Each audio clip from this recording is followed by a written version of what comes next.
If I Could Change the World by Christopher Rajecki.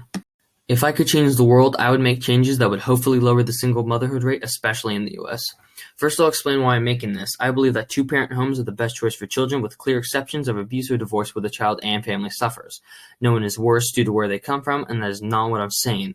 Simply that two-parent homes are the best indicator of a child's success. Background: single motherhood rates have been rising worldwide and much more in the United States.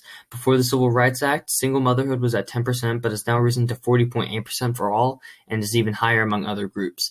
This has led the United States to have the highest single motherhood rate in the entire world. This all started with the war on poverty designed to put an end to poverty. The only problem was that this wasn't needed, as poverty is already dropping, and ever since, poverty has been stagnated and in flux, despite the fact that we have spent $15 trillion since it was first started. What does it do? The war on poverty or welfare are government programs that allot money to the less fortunate: children, pregnant women, adults with low income, people who are 65 and over, and most importantly, single mothers.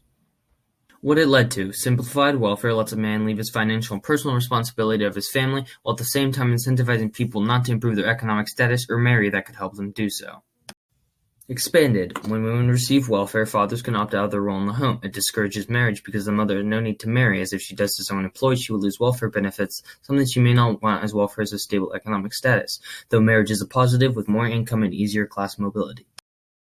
Impact on children: Barack Obama, during a speech in Chicago, said that children who grow up without a father are 5 times more likely to live in poverty and commit crime, 9 times more likely to drop out of school, 20 times more likely to end up in prison, and more likely to have behavioral problems or become teenage parents.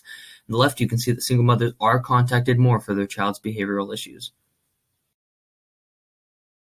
And according to the Heritage Foundation, they are twice as likely to be treated for emotional and behavioral problems, roughly twice as likely to be suspended or expelled from school, and a third more likely to drop out before completing high school. This is important, as in the graph to the left, it shows how education is associated with poverty. What can and should be done? Long-term is the reduction of welfare, but the best solution now is focusing on education and the use of charities. Before the war on poverty, charities took care of the needy, and that could still be done. For education, if people now simply knew what to do and it's the best for their family and children, they'll do just that. Conclusion: looking at everything, problems, solutions, and ideas, I hope I've explained well what I would change in the world. Family is a building block. Without that structure, the world as we know it wouldn't be. I believe the changes I would make help that building block persist. Hope one day the changes that I've thought of are used and have the effect I intend. The world is a flawed place and there are many changes to be made, big and small. This is simply the one that I made. Where to learn and how to help. For this project, I used the Heritage Institute, Washington Post, and the Institute for Family Studies. PragerU is biased, but has a brief and informational video on the topic. If you want to help, stay informed, learn what you can, and donate to a charity that helps single parents. Thank you. I hope you learned something and will use it in the future.